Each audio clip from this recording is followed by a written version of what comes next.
മല ഐലസ എന്ന് പറഞ്ഞിട്ട് ഒരാൾ പോയിട്ടുണ്ട്. എന്താ അവസ്ഥ എന്ന് ആർക്കും അറിയില്ല. ആദ്യം മരത്തിൻ്റെ മണ്ടത്ത് ജാമ്പൊക്കെ ഉണ്ടോ എന്ന് നോക്കട്ടെ, എന്നിട്ട് ഇതിൻ്റെ മല ഐലസ എന്ന് പറഞ്ഞു. കുഞ്ഞിനെന്തോ പറയാനുണ്ട്, നിങ്ങൾ കേട്ടിട്ട് വാ.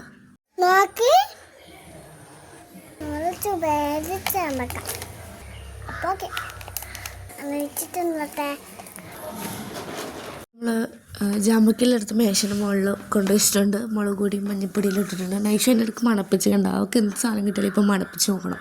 അതെന്താണെന്ന് അറിയത്തില്ല, അവളിപ്പം അങ്ങനെയാണ്. ഇപ്പം എന്തായാലും ഉപ്പുപൊടി ആയാലും ഉപ്പുപൊടി മണപ്പിക്കട്ടെ അമ്മമ്മ, ഉപ്പുപൊടി മണപ്പിക്കൽ ചേട്ടാ ചേച്ചി അങ്ങനെ ചോദിച്ച് മണപ്പിക്കണ്ട. ജാമ്പക്ക വരെ വന്ന് മണപ്പിക്കാൻ മണമില്ലല്ലോ എന്ന് എന്ത് പറയണ്ടേ കൊച്ചിനോടില്ല. ഞാൻ തിന്നു വിളിച്ച് കൊച്ചിന് ഇപ്പോൾ സഹിക്കാൻ പറ്റുന്നില്ല. അവളുടെ എക്സ്പ്രഷൻ ഒക്കെ അയ്യോ.